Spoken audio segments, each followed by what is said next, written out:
देखो, अब एक इम्पॉर्टेंट क्वेश्चन हमारे सामने आता है एग्ज़ाम के पॉइंट ऑफ व्यू से, वो है लीगल रिसर्च रिपोर्ट। तो ये क्या होती है और इसके एसेंशियल कंपोनेंट्स क्या होते हैं, वो हम लोग इस क्वेश्चन के अंदर डील करेंगे। तो सबसे पहले तो हमें ये पता होना चाहिए कि लीगल रिसर्च क्या होती है। लीगल रिसर्च हम लोगों ने वैसे पहले क्वेश्चन में कर लिया है, लेकिन मैं आपको एक बार फिर बता देती हूँ कि जो भी रिसर्चर्स या फिर लॉ एक्सपर्ट्स या फिर जूरिस्ट, ये लीगली जो एक रिसर्च कर रहे होते हैं, जो काम कर रहे होते हैं, उसकी जो रिपोर्ट बन के तैयार होके आती है, उसे लीगल रिसर्च रिपोर्ट कहते हैं। इसके एसेंशियल कंपोनेंट्स क्या होते हैं वो हम आगे बहुत अच्छे से इसमें इस क्वेश्चन में बहुत अच्छे से इसको इलेबोरेटरी 7-8 पॉइंट बता रखे हैं, वो हेल्पफुल रहेंगे हमारे लिए। स्टार्ट करते हैं हम। This report has an important place in legal research. It is an important part of legal research. In fact legal research is incomplete without the report. क्योंकि सिर्फ रिसर्च हो गई और उसके बाद में कोई रिपोर्ट ही नहीं तैयार की गई तो उस रिसर्च का कोई मतलब ही नहीं है। इसलिए कि लीगल रिसर्च ही इनकम्प्लीट है अगर उसकी रिपोर्ट ही नहीं है। तो what is legal research report? A report, it is an important document of the legal research. In this, the purpose, methodology, process and conclusion of the research are mentioned. The entire journey of purity is not kept in legal research report. It contains a brief description. It can be said that this is the essence of the research. The destination is the place.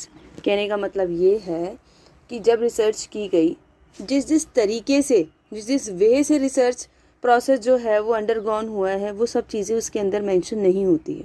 It is the essence of the legal research. जो and है कि उस research से क्या निकल के आया, the end result, that is placed in this report. In short, it can be said that legal research report is an important sheet of research objective, result and suggestion. ये इन तीनों चीज़ों के लिए एक इम्पॉर्टेंट शीट है। क्या? Research objectives, उसका result और सजेशंस। अब इसका ऑब्जेक्ट क्या है, हम ये पढ़ते हैं। The main object of legal research report is to reach the results of the research in a simple language to the general public. एक बहुत ही ईजी और सिंपल लैंग्वेज में, जो कि बिल्कुल भी टेक्निकल नहीं हो, इस लैंग्वेज में जनरल पब्लिक तक वो इन्फॉर्मेशन पहुंचाना। दूसरी बात, the object of legal research report is to present a particular problem of law to the general public, to research done on it and making its result accessible to the general public, paving the way for further research and inviting suggestions on the problem. ये general public के point of view से बात बताई गई है। क्या बताई गई? एक पर्टिकुलर प्रॉब्लम रखना उनके सामने, उस पर क्या रिसर्च हुई वो बताना, उसके रिजल्ट्स बताना, फर्दर रिसर्च क्या है क्या नहीं वो बताना, और अगर कोई सॉल्यूशन है, सजेशन है उस प्रॉब्लम पे, ये सारी चीज़ें। दस legal research report is the statement that contain in brief the procedure adopted and the finding arrived at by the researcher of the legal problem. क्या थिंग्स रिक्वायर्ड है लीगल रिसर्च रिपोर्ट के लिए? ये पीवी यंग इन्होंने हमें बताया। He has mention following things for a good research report. While preparing the report, the researcher should have complete knowledge of the facts. सबसे पहली बात तो ये है, जो रिसर्चर है उसको कंप्लीट नॉलेज होनी चाहिए फैक्ट्स की। He should have its own reflection on the legal problem. The report should be systematic, must be marked on good quantity paper. एक चीज़ तो ये, क्योंकि वो बहुत सालों साल तक चलती है ये सब चीज़ें, इसलिए एक अच्छे क्वालिटी पेपर पे होनी चाहिए। दूसरा, सिस्टमेटिक होनी चाहिए वो, ताकि लाइन बाय लाइन, जो बनाने वाले को पता है मैंने क्या लिखा है लेकिन पढ़ने वाले को नहीं पता। अगर आप एक सिस्टमेटिक उसको फॉर्म देंगे, लाइन बाय लाइन अगर आप लिखेंगे तो वो बहुत ही ईजी हो जाएगा समझने में। It should have its own reflection on the legal problem. उसका खुद का एक रिफ्लेक्शन होना चाहिए। ये चार चीज़ें हमने यहाँ पे पढ़ी। It should neither be too detail nor too concise, that is balanced होनी चाहिए। शुड नॉट बी सस्पिशियस और मिसलीडिंग, सस्पिशियस नहीं होनी चाहिए, मिसलीडिंग नहीं होनी चाहिए। सिंपल, क्लियर और एकदम ऑफिशियल तरीके से वो बनी होनी चाहिए। ये इन्होंने हमें बताया कि एक रिपोर्ट में क्या क्या चीज़ें ज़रूरी है। In short, it can be said that facts mentioned in a legal research report should be true, should be clear and correct. The researcher himself should satisfy himself about their veracity, correctness and validity. आया समझ में? वो कितनी correct है, कितनी valid है, वो researcher जो है वो अपने आप को सेटिस्फाई करना चाहिए उस रिपोर्ट के through. It is said about the researcher that जिस तरीके से एक आर्किटेक्ट होता है ना, एक architect who design a house, the researcher has to draw a plan. First have to make the outline of the report. This will contain head, body and tail. जिस तरीके से एक आर्किटेक्ट एक घर को डिज़ाइन करता है, उसी तरीके से एक लीगल रिसर्चर एक लीगल रिसर्च रिपोर्ट को तैयार करता है. अब लीगल रिसर्च रिपोर्ट जो होती है उसके कंटेंट जो है वो 3 कंटेंट है उसके. सबसे पहला इंट्रोडक्टरी पार्ट हो गया, फिर मेन पार्ट हो गया और फिर रेफरेंस पार्ट हो गया. अब इन तीनों को थोड़ा सा डिटेलिंग दी है इन्होंने. इंट्रोडक्टरी में क्या क्या आता है, मेन पार्ट में क्या क्या आता है और रेफरेंस में क्या क्या आता है. तो हम लोग जिस तरीके से कोई भी चीज़ लिखते हैं उसके अंदर इंट्रोडक्शन में क्या क्या आता है हम दे देते हैं. जैसे कि title and cover page, summary of the study, gratitude, आपने किसके लिए किया है क्या नहीं, थैंकफुलनेस, लिस्ट ऑफ कंटेंट्स हो गया, लिस्ट ऑफ टेबल हो गया, कोई पिक्चराइजेशन है वो, एब्रीवेशन एक्सेट्रा. ये सब इंट्रोडक्टरी पार्ट है. हम सबको पता है, हम कोई भी नया एक्ट पढ़ते हैं तो उसके अंदर ये सब चीज़ें मेंशन होती है. हम देखते हैं इसको इंट्रोडक्टरी पार्ट, इसी से ही तो हमें क्लियर होती है कोई भी चीज़. उसके बाद में हम मेन पार्ट पे आ जाते हैं. मेन पार्ट में क्या होगा, जो हमने रिपोर्ट तैयार करी है उसका रोल क्या है, हमने जो रिपोर्ट और लीगल रिसर्च करी है उसका ऑब्जेक्ट क्या है, क्यों हमने इतना काम किया, क्यों इतनी मेहनत की गई है, वर्किंग मेथड क्या रहा, रिजल्ट क्या आया, क्या कंक्लूड किया, discussion etcetera, epilogue and suggestion, if there is any suggestion वो भी उसके अंदर मेंशन होते हैं. The following points are included in reference section. Reference में क्या दिया होता है, सब्जेक्ट टाइटल, रिसर्चर का नाम, organisation name, publisher name and year of publication.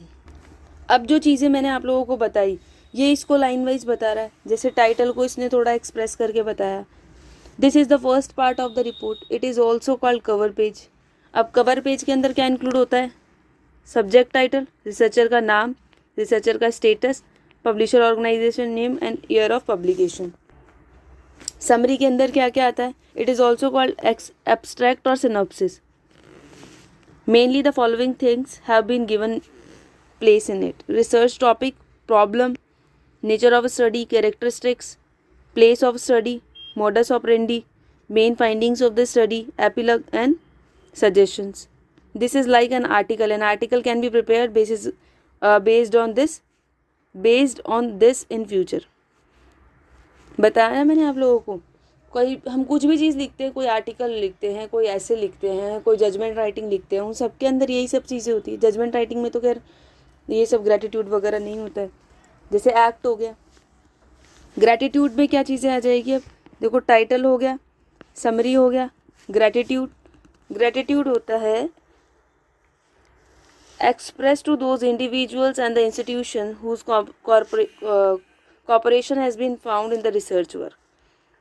किसी भी तरीके का हो सकता है, जिसने भी जिस भी तरीके से मदद करी हो उसे धन्यवाद देने के लिए ग्रैटिट्यूड का उन्होंने एक कॉलम दिया होता है, जिसमें चाहे एकेडमिकली करी हो, फाइनेंशियली करी हो, मॉरली करी हो, एडमिनिस्ट्रेटिव, टेक्नोलॉजिकली करी हो, उन लोगों को थैंकफुलनेस दी जाती है. Table of contents, it forms an important part of the research report. List of topic, page number etcetera are given. Aims and object, ये बहुत ही सिंपल चीज़ है. ये आप लोगों को सिर्फ दिमाग के अंदर एक तरीके का एक आउटलाइन रखनी है कि अगर ये क्वेश्चन आ गया तो मुझे इसके अंदर ये चीज़ें लिखनी है. सबसे पहले टाइटल होता है, उसके बाद में समरी हो गई, समरी में क्या क्या चीज़ें आ गई, उसके बाद में ग्रैटिट्यूड हो गया, टेबल ऑफ कंटेंट हो गए, एम एंड ऑब्जेक्ट हो गया, मॉडस ऑपरेंडी हो गया. सिर्फ ऊपर से एक आउटलाइन बना के रखो, उसके अंदर क्या लिखना है आप अपनी लैंग्वेज में ईजिली लिख सकते हो. एम एंड ऑब्जेक्ट में कि क्या ऑब्जेक्ट रहा है रिसर्च का, बिल्कुल ऑब्जेक्ट हो, सिंपल और स्पेसिफिकली बतानी होती है. मॉडस ऑपरेंडी क्या होता है, it is a methodology part of the report. In this methodology used for the research work is mention such as survey किया है, क्वेश्चनरी से की है, किस तरीके से. मॉडस ऑपरेंडी में क्या बताओगे कि आपने जो लीगल रिसर्च करी है वो किस तरीके से की है. ये जो हमने क्वेश्चनरी और सर्वे वगैरह ये हमने पढ़े हैं पिछले क्वेश्चंस में। इंटरव्यू से किया है, डायरेक्टिंग से किया है, ये सब चीज़ें मेंशन करनी होती है। It also mentions the method of collection of base material. ठीक है, उसके बाद में हमारा आ गया रिजल्ट, कंक्लूजन एंड कंक्लूजन।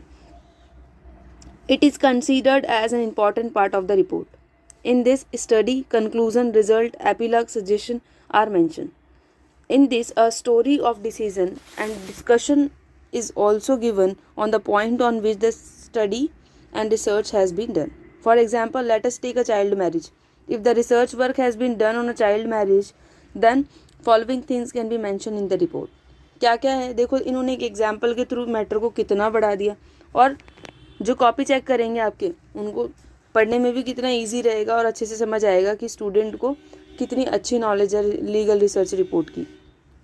सबसे पहले क्या है, चाइल्ड मैरिज क्या होती है, एक सेकेंड, चाइल्ड मैरिज क्या होती है। दूसरा, रीज़न क्या है चाइल्ड मैरिज के, circumstances, background, areas where child marriage are prevalent, child marriage के क्या रिचुअल्स रहे हैं पहले, cases of child marriage which have been considered, drawbacks क्या हैं इसके, difficulties in implementation, suggestion to overcome the shortcomings and difficulties and conclusion। ये सब हम लोगों को पता है।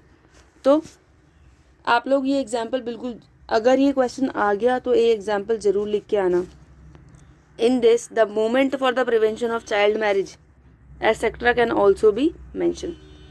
तो रिजल्ट इस तरीके से आप उसका रिजल्ट दो।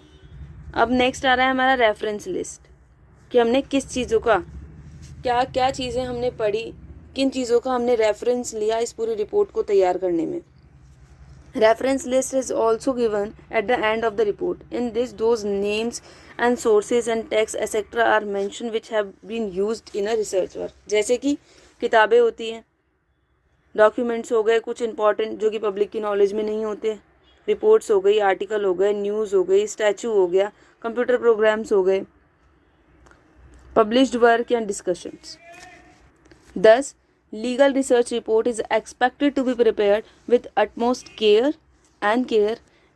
It requires specific qualification and skills. हर कोई पर्सन ये नहीं कर सकता।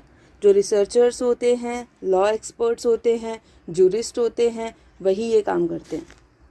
अब आप इसको पॉइंट वाइज लर्न करिए और एज इट इज़ मेंशन करिए अपने आंसर में। सबसे पहले लीगल रिसर्च क्या होती है ये बता दो। हालांकि इसमें ये चीज़ नहीं दे रखी, ये रिपोर्ट से स्टार्ट किया गया है, पर 2 लाइन का अगर वो बता दोगे तो कॉपी चेक करने वाले को अच्छा लगेगा। उसके बाद में उसकी जो रिपोर्ट आती है उसे लीगल रिसर्च रिपोर्ट बोलते हैं। उसका ऑब्जेक्ट बताइए आप क्या होता है। उसके बाद में क्या क्या चीज़ें इसके अंदर मेंशन होनी चाहिए वो पीवी यंग ने बताया, वो मेंशन कर दीजिए। उसके बाद में रिपोर्ट्स के क्या क्या कंटेंट्स होते हैं वो मेंशन करिए। इंट्रोडक्टरी, मेन और रेफरेंस पार्ट को अच्छे से समझाइए और उसी को आगे इलेबोरेट करके title, summary, gratitude, table of content, modus operandi, इनको अच्छे से समझा करके क्वेश्चन को कंप्लीट कर दीजिए। बाकी नेक्स्ट क्वेश्चन हम करेंगे नेक्स्ट लेक्चर में। Thank you.